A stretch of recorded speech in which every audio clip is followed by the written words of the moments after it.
Na sequência, teremos a exposição da professora Fernanda Schaeffer, que redigiu um capítulo que se chama Vacinação Obrigatória entre o interesse individual e o social. A professora Fernanda tem pós-doutorado pelo Programa de Pós-Graduação Stricto Sensu em Bioética da PUC do Paraná, sendo bolsista pela CAPES, é doutora em Direito das Relações Sociais pela Universidade Federal do Paraná, realizou um doutoramento com período sanduíche nas universidades do País Basco e na Universidade de Deusto, ambas na Espanha. Também como bolsista, é professora e coordenadora da pós-graduação Lato Sensu em Direito Médico e do curso de pós-graduação em Direito Civil, Processual Civil, da Unicuritiba, além de advogada na cidade de Curitiba. Então, por gentileza, Roberta, com as perguntas. Olá, professora Fernanda, muito obrigada pela participação, pelo evento do texto. Curiosamente, eu li hoje um texto dizendo que a vacinação obrigatória da BCG ela estaria ligada à possibilidade de uma melhor resposta do organismo ao Covid-19. Então, quer dizer, estão fazendo alguns estudos e levantando também essa possibilidade. E, claro, a BCG é uma vacina obrigatória no Brasil, tem previsão expressa no Estatuto da Criança e Adolescente, lá no seu artigo 14. Quando a gente fala de vacinação de criança, me parece mais fácil discutir, embora a gente tenha, por incrível que pareça, voltado a ter mortes de sarampo aqui em São Paulo, e um surto de sarampo também no Brasil afora. Seria muito bom, professora, se a senhora pudesse fazer aí uma distinção para a gente entre a vacinação obrigatória e vacinação compulsória e essa relação com a Covid. Bom, boa tarde a todos. Agradeço aos professores Nelson Roosevelt, Carlos Edson e a Roberta Densa pelo convite para participar dessa importante obra. Essa obra é um marco nas discussões da responsabilidade civil, em especial nessa época que nos traz tantos questionamentos éticos e jurídicos. E a convite do professor Nelson, então, o meu tema realmente ficou focado na vacinação obrigatória, até mesmo porque, assim como aconteceu com H1N1, a tendência é que se desenvolvam aí vacinas para que a gente proteja a população, de um modo geral, dos efeitos do Covid-19. Então, para começar essa conversa, é importante deixar claro que imunizar é capacitar um organismo para identificar e eliminar organismos estranhos a ele. E uma das técnicas de imunização justamente é a vacinação. A vacinação auxilia o sistema imunológico de pessoas saudáveis a reconhecer esses agentes agressores e a eles reagir. Então, se nós formos analisar aí nos sistemas públicos de saúde, nós vamos perceber que são medidas de intervenção e de controle bastante importantes para as políticas públicas em geral. Então, as vacinas, elas são substâncias biológicas, são substâncias preparadas a partir de micro-organismos causadores dessas doenças, né? São modificados, enfim.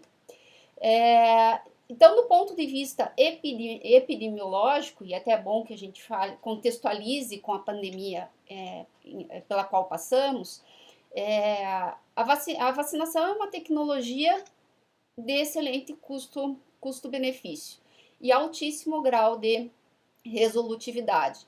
Então, quando nós pensamos em vacinação como uma forma de solução coletiva, é também importante pensar que quando nós estabelecemos vacinações obrigatórias ou calendários de vacinação obrigatórios, nós estamos colocando aqui como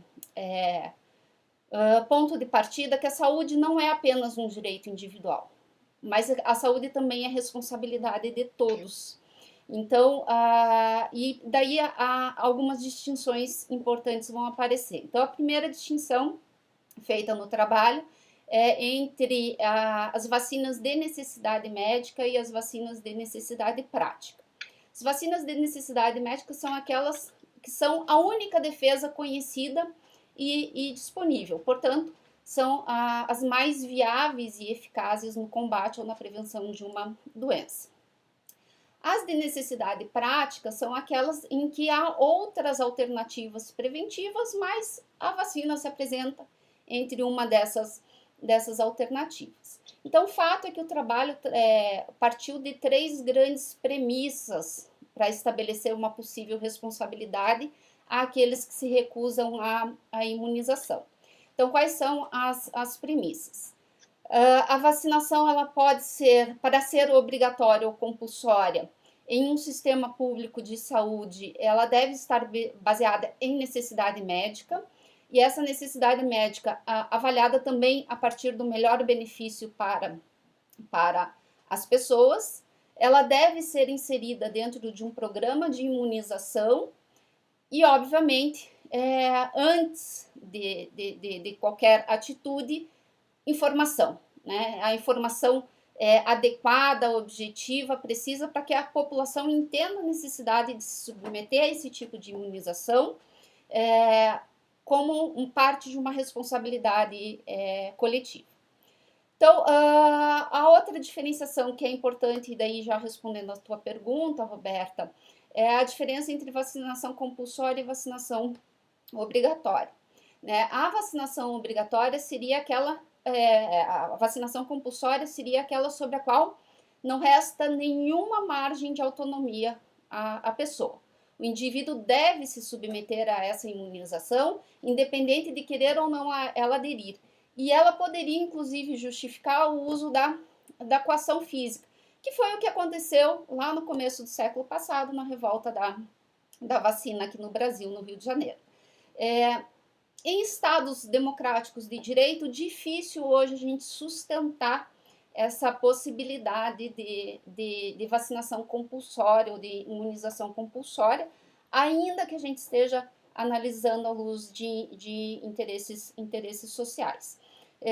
Os palestrantes anteriores deixaram muito claro que nessa época de pandemia nós temos que tomar o maior cuidado para não abrir mão de direitos de personalidade ou de direitos fundamentais que depois não possam ser mais resgatados. Então, a autonomia, o direito sobre o próprio corpo é um direito fundamental importante, mas que ele também pode ser pesado à luz de outros direitos igualmente importantes.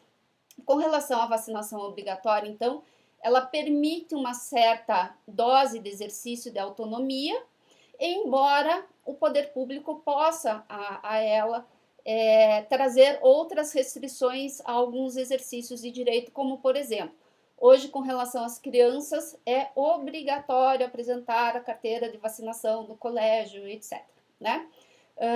Então, aqui não estou tratando, obviamente, da exacerbação do coletivo, não é isso, até porque essa exacerbação ela poderia gerar injustiças, poderia trazer programas de saúde autoritários, seletivos ou excludentes. Não, estou tratando aqui da possibilidade da vacinação obrigatória pensada a partir da coletividade, a partir do efeito rebanho que é tão conhecido aí com relação às imunizações. Perfeito. E a gente poderia aí falar de uma eventual responsabilidade civil daquele que não vacina, se opõe a essa vacinação, e aí seria legal se você pudesse também colocar aí, tanto do ponto de vista do direito da criança, quanto em relação também ao adulto, né, como essa distinção aí que você já mencionou, que de fato é bastante importante. Esse artigo especificamente para esse livro, ele tratou da vacinação obrigatória como um todo, né? Em outro artigo, eu já me manifestei a respeito da limitação da autonomia parental com relação à vacinação obrigatória de crianças e adolescentes. Me parece, e é importante realmente estabelecer isso, que a autonomia parental ela não é absoluta. Então, os pais não podem abrir mão da saúde dos seus filhos em nome de crenças religiosas ou em nome de crenças sem comprovação científica, etc. Então, me parece que por esse lado, inclusive os nossos tribunais, com decisões bastante recentes, têm caminhado também nesse sentido de realmente proteção da criança e do adolescente. Com relação à vacinação obrigatória em geral, que foi o tema desse artigo, é lógico que se a gente pensar à luz da responsabilidade civil clássica, né, o dever de reparar, o dever de compensar seria inútil numa situação como essa, né? Justificar esses remédios seriam bastante inidôneos para fazer com que a pessoa se submeta ou faça a adesão voluntária à vacinação obrigatória. Então, para além de pensar a responsabilidade civil a partir desse dogma clássico da reparação, ela deve ser pensada também a partir da premissa da precaução, né? Responsabilizando-se o agente que se nega à vacinação obrigatória pelo apelo à prudência e ao cuidado. E daí, como eu falei para vocês, nós temos que trabalhar essa noção de saúde não apenas como um direito individual, mas sim como um dever coletivo, responsabilidade minha com o próximo. E daí a questão do efeito rebanho das vacinas, né? Então, nesse sentido, não se está aqui a afirmar possibilidade de dano de risco, não é isso, até porque eventual nexo de causalidade seria difícil de ser demonstrado nessas situações, mas sim de uma responsabilidade decorrente de efetivo perigo e de responsabilizar aquele que, conhecendo ou não podendo ignorar o perigo de contágio, expõe outras pessoas ao risco de contrair a doença ou que efetivamente a transmite, né? Então, nós temos que lembrar aqui que nós estamos falando de um objeto mais do que especial, que é a saúde, né? E, então, pouco importa, sob o aspecto da responsabilização aqui, se houve vontade dolosa ou não em transmitir a doença. O que importa na análise da responsabilização do indivíduo que se nega a uma imunização obrigatória é que as condutas do agente decorrem de assunção de riscos, de condutas e comportamentos reais que geram ofensas mensuráveis na saúde de outrem e na ordem coletiva, né? Também é importante. Então, não se trata aqui de estabelecer combate ao doente ou combate à autonomia das pessoas em geral, mas sim de fazer com que todos entendam a sua cota de responsabilidade pela saúde coletiva, né? Então, portanto, se a vacinação compulsória não encontra mais lugar atualmente em estados democráticos, a vacinação obrigatória encontra o seu espaço dentro dessa ideia de responsabilidade coletiva. Tudo bem, professora Fernanda, muito obrigada pelas ponderações. Realmente o tema extremamente atual, necessário, e parece que depois da pandemia vai ganhar ainda mais relevância, né? Muito obrigada. Eu vou passar então a palavra para o Faleiros para que ele possa chamar o nosso próximo convidado. Obrigado, Roberta. Muito obrigado à professora Fernanda. Realmente uma exposição muito rica. Obrigado, professora, por nos conceder este momento de reflexão sobre um tema tão relevante.